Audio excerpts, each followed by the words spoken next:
Your ideas are mediocre at best. Brandon Whitmore laughed, his voice echoing through the empty dining room I had spent 8 months designing. We're going in a different direction. Clean out your office by tonight. I stood there, stunned, watching him dismiss everything I had poured my heart into with a casual wave of his hand. The restaurant was 2 weeks away from its grand opening, and he was firing me. The person who had created every single detail from the concept to the menu to the marketing strategy. My name is Jasmine O'Connell, and I'm 39 years old. For the past 15 years, I've been working in the hospitality industry, climbing my way from server to restaurant consultant to executive chef. 6 months ago, I thought I had finally landed my dream job when Brandon hired me to create the signature restaurant for his new boutique hotel, the Sterling Rose, in downtown Portland, Oregon. He had promised me creative freedom, a partnership opportunity, and my name on the door. Instead, I was staring at the ruins of my professional reputation. But Brandon, the opening is in 2 weeks, I managed to say, my voice barely steady. The staff is trained on my systems, the suppliers are lined up, the marketing campaigns are already running with my concept. He shrugged, not even bothering to look at me as he scrolled through his phone. My new head chef will figure it out. Someone with real credentials this time, not just small-town experience. The condescension in his voice made my stomach turn. I had spent months developing the farm-to-table concept that would showcase local Oregon ingredients, designed the entire interior to complement the seasonal menu, and trained a staff of 20 people on my vision for elevated comfort food. The irony wasn't lost on me that everything he was keeping, my recipes, my design, my staff training, he was calling mediocre, while simultaneously planning to use it all. What about my contract? I asked, knowing the answer would devastate me. Check section 12. We can terminate for creative differences with 30 days' notice. You'll get your final paycheck, but that's it. His smirk told me he had planned this all along, probably waiting until I had done all the hard work before bringing in someone he deemed more prestigious.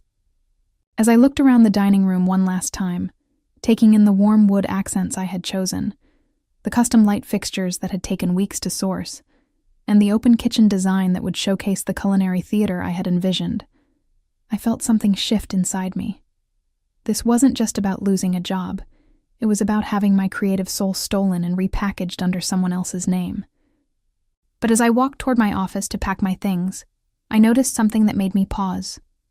The vacant storefront directly across the street had a for lease sign in the window, and suddenly, an idea began to form. The next morning, I sat in my small apartment kitchen, surrounded by notebooks filled with recipe tests, design sketches, and business plans that now felt like artifacts from a lost civilization. Everything I had created for the Sterling Rose was legally Brandon's property, but the passion and knowledge behind those creations were still mine. I had grown up in a family of restaurateurs. My grandmother ran a small Irish pub in Boston, and my mother had owned a catering company that she built from nothing into a thriving business before selling it to retire. They had taught me that success in this industry wasn't just about food. It was about creating an experience that made people feel like they belonged somewhere special. My phone buzzed with a text from my best friend Kelly, who worked as a food critic for Portland Monthly. Heard about Sterling Rose? That's brutal. Want to grab coffee and plot revenge? Her offer made me smile for the first time in 24 hours. Kelly had been covering the Portland food scene for 8 years, and she understood the politics and personalities that could make or break a restaurant. More importantly, she knew my work and had been excited about the Sterling Rose project since I first told her about it.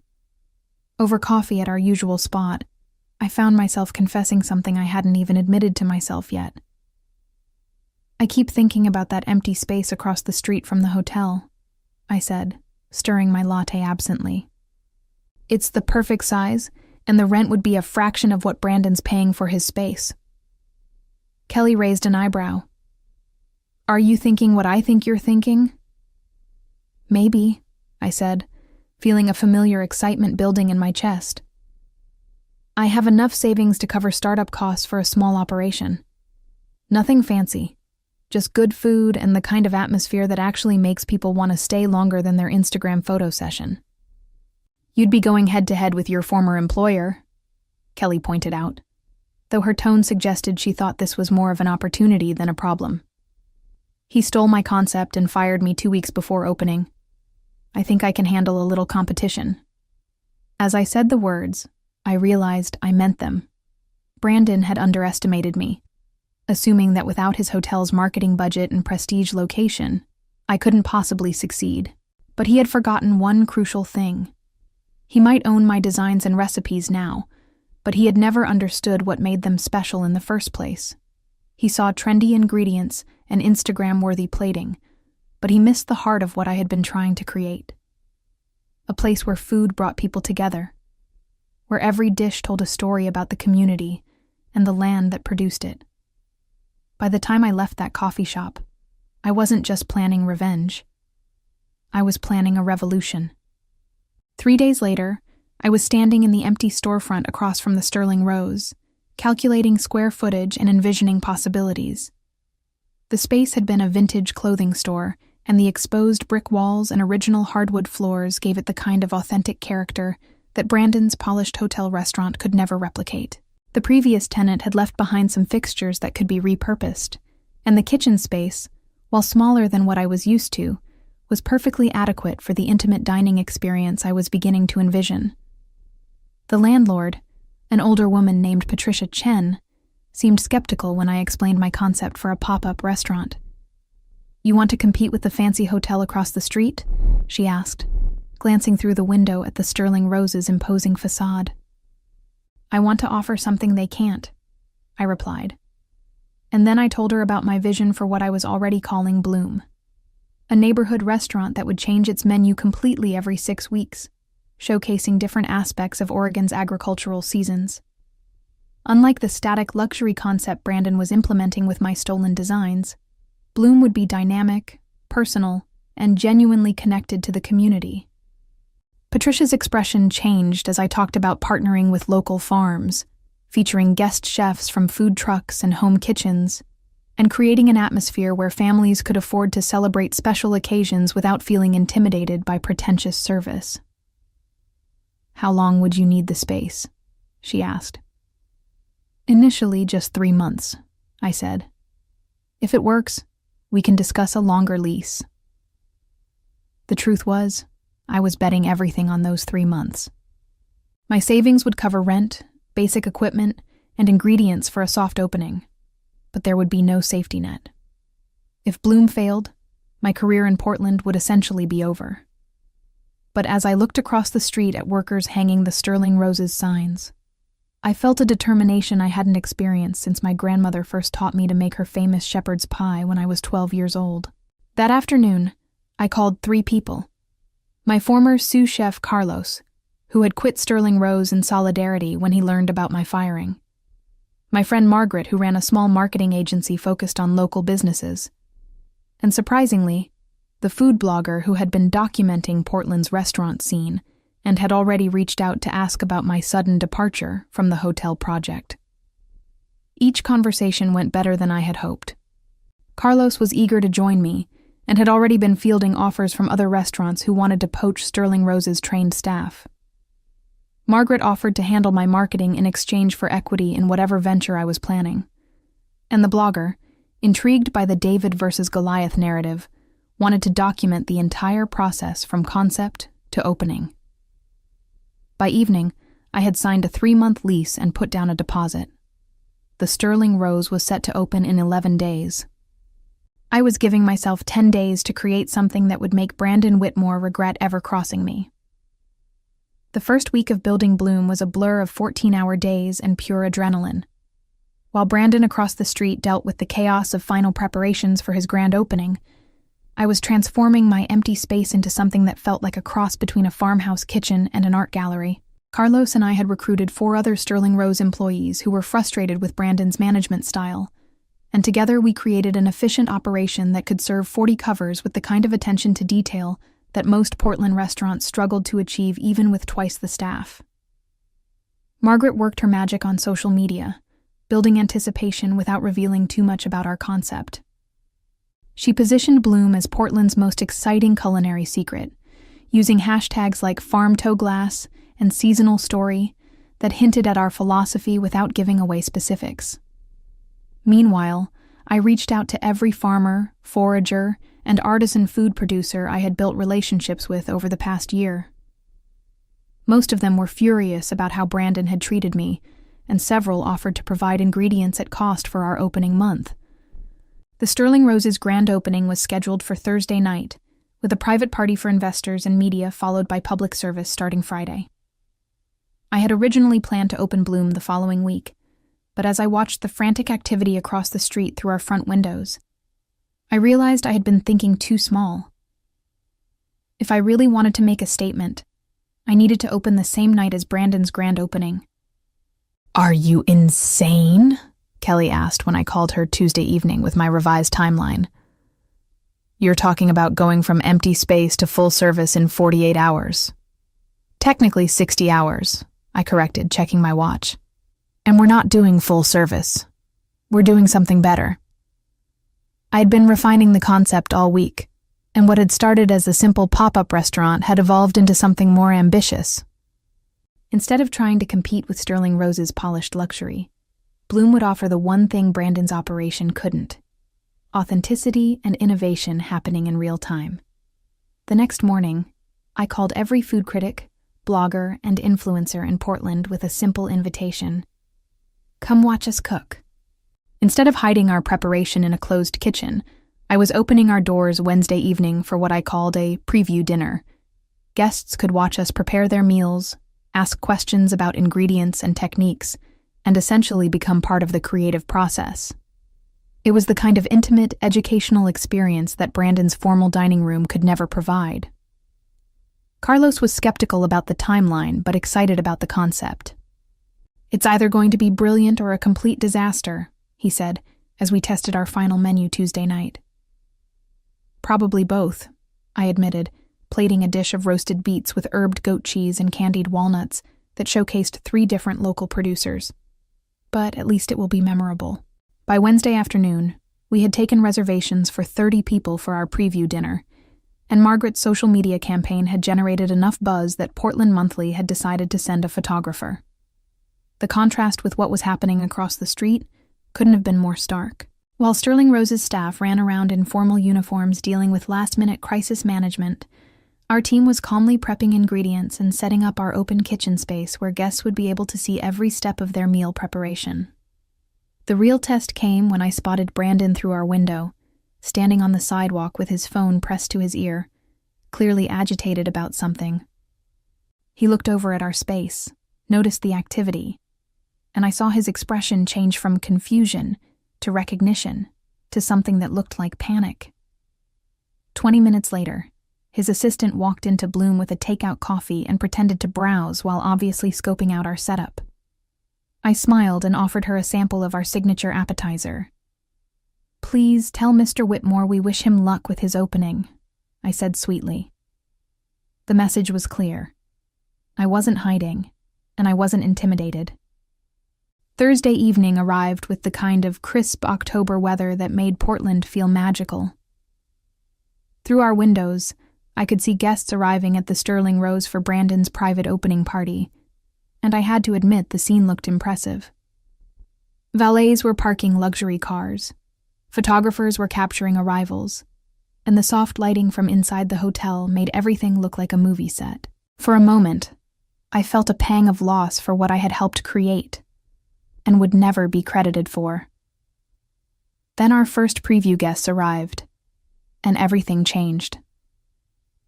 "This is incredible," said Janet Morrison, a food writer for The Oregonian, as she watched Carlos expertly break down a whole duck while explaining the sourcing story behind each component of the dish.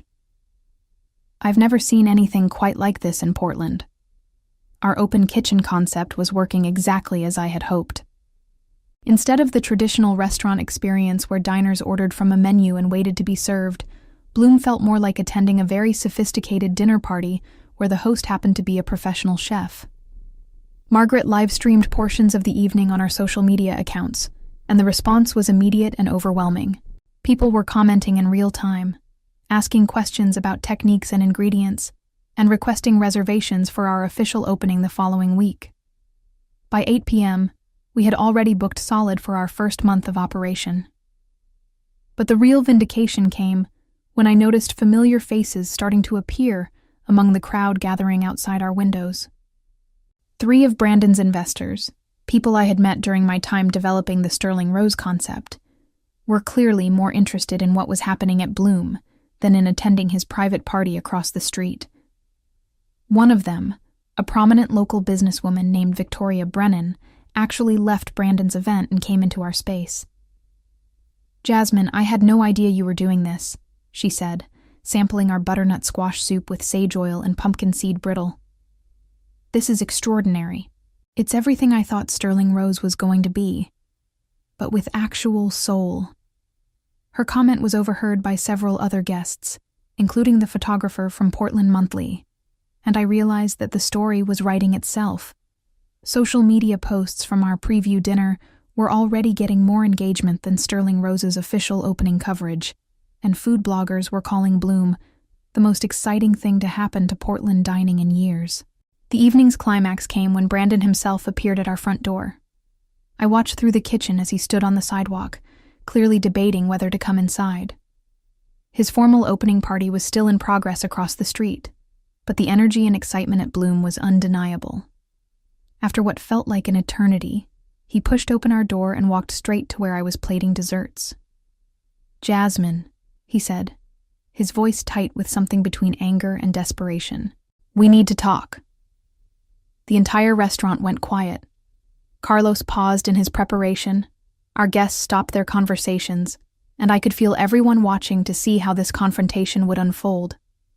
I looked up from the vanilla bean panna cotta I was garnishing with fresh berries and honey tuile, meeting Brandon's eyes for the first time since he had fired me. "I'm a little busy right now," I said calmly, returning my attention to the dessert. "But if you'd like to make a reservation, we might have something available in about 6 weeks." The silence stretched for another moment before Brandon turned and walked out without another word. Through the windows, I watched him cross the street and disappear back into his own opening party. But the damage was already done. Everyone in Bloom had witnessed the exchange, and the story would be all over Portland's food scene by morning. The next morning brought a flood of media attention that exceeded even Margaret's most optimistic projections. The Portland Tribune ran a front-page story about the culinary David and Goliath, playing out on opposite sides of the same street, complete with photos from both opening events. But it was the social media response that truly shocked me.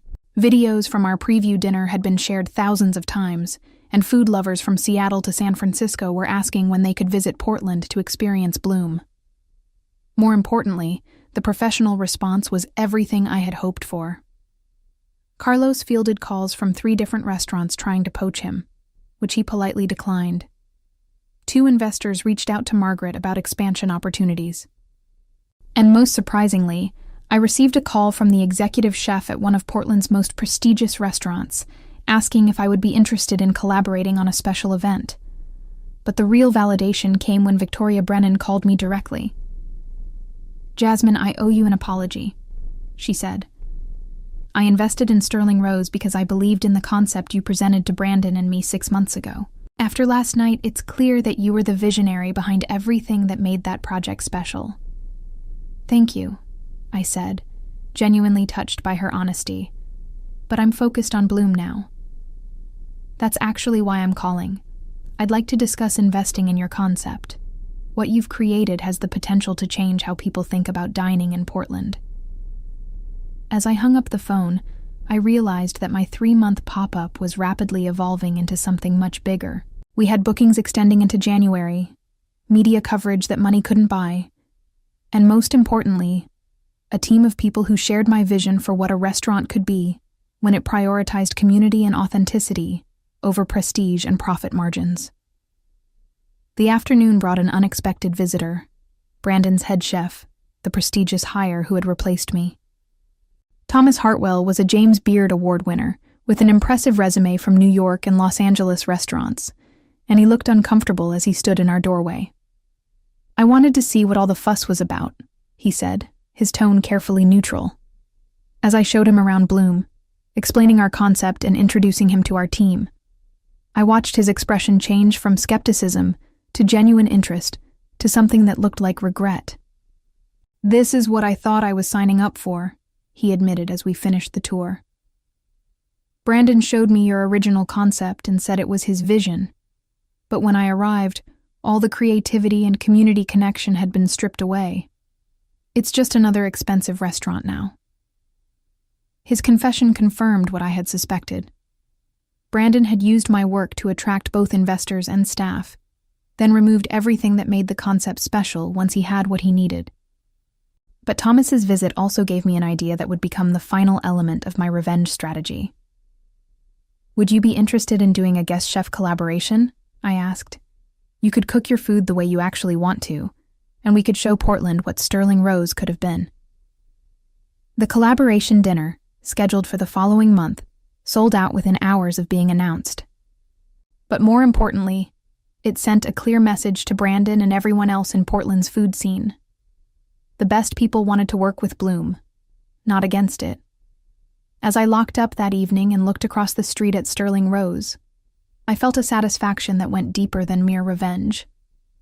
I had proven that authenticity and vision mattered more than money and connections, and I had built something that would outlast whatever petty satisfaction Brandon thought he had gained by firing me. 6 weeks after our opening, Brandon Whitmore stood in my restaurant for the second time, but this time he wasn't the confident, dismissive man who had fired me. His shoulders were slumped, his expensive suit looked rumpled, and there were dark circles under his eyes that spoke of sleepless nights and mounting pressure. The Sterling Rose, despite its lavish opening and prestigious pedigree, was struggling to fill even half its tables on weeknights, while Bloom had a 2-month waiting list and had been featured in 3 national food magazines. "Jasmine, please," he said, his voice stripped of its former arrogance. "I made a mistake, a huge mistake. I want to make this right." I continued plating the evening's special, pan-seared halibut with parsnip puree and crispy Brussels sprout leaves, while he spoke. Carlos and our other team members pretended to focus on their own tasks, but I could tell they were listening to every word. This was the moment we had all been waiting for, though none of us had expected Brandon to look quite so defeated. "What exactly are you proposing?" I asked, not looking up from my work. "A partnership. You could run both restaurants, maintain the Bloom concept here, and redesign Sterling Rose the way you originally envisioned it. Your name would be on both doors. Full creative control, 50% ownership of the restaurant operations." The offer was generous, more than generous. It was everything I had wanted 8 months ago when I first signed on to create his restaurant. But as I looked around Bloom, taking in the warm laughter of our guests, the easy camaraderie of our staff, and the genuine excitement that filled the space every evening, I realized that what I had built was worth more than any partnership Brandon could offer. "I appreciate the offer," I said, finally meeting his eyes. "But I'm not interested." His face crumpled with an expression that mixed surprise, desperation, and defeat. "Then what do you want? Name your price. I'll sell you the restaurant operation outright if that's what it takes." I smiled, feeling a satisfaction that was both sweet and complete. "There's nothing you have that I want, Brandon. You taught me that the real value was never in the building or the investment capital. It was in the vision and the people who believe in it. And those belong to me now." 3 months later, the announcement appeared in Portland Business Journal. The Sterling Rose Hotel was closing its restaurant permanently, unable to compete with the innovative dining concepts that had transformed the neighborhood. Brandon had quietly sold the hotel to a national chain that planned to convert the restaurant space into additional guest suites and a grab-and-go market. I read the news while sitting in what had once been Patricia's empty storefront and was now the permanent home of Bloom Restaurant. We had signed a 5-year lease, expanded into the adjacent space, and built a kitchen that could accommodate the cooking classes and special events that had become as popular as our regular dinner service. The success had attracted attention from food industry leaders across the country, and I had turned down 3 offers to franchise the concept in other cities, preferring to focus on perfecting what we had created in Portland. The irony wasn't lost on me that Brandon's attempt to steal my vision had ultimately forced me to create something far better than what I had originally planned. Bloom wasn't just a restaurant. It had become a model for how food businesses could prioritize community engagement, sustainability, and authentic hospitality over profit margins and prestige. We had been featured in Food and Wine magazine as one of the 10 restaurants changing American dining, and the article specifically mentioned our commitment to supporting local farmers and providing accessible fine dining experiences. But the real measure of our success wasn't in the accolades or the waiting lists. It was in the fact that our team had grown from 5 people to 15, all of whom shared ownership stakes in the business. Carlos had become my partner and co-executive chef. Margaret had expanded her marketing agency, based on Bloom's success, and even Thomas Hartwell had left his position at another restaurant to join our team full-time. Brandon's mediocre ideas had built something extraordinary, and everyone in Portland's food scene knew exactly who deserved the credit. As I stood in my kitchen, preparing for another sold-out evening, I reflected on how profoundly my life had changed since that devastating day when Brandon fired me. The path from humiliation to triumph had taught me that the best revenge isn't just success. It's building something so authentic and valuable that it makes your former adversary's vision look hollow by comparison. Sometimes the greatest gift someone can give you is the push that forces you to discover what you're truly capable of creating on your own. The revenge had been sweet, but the future I was building would be even sweeter.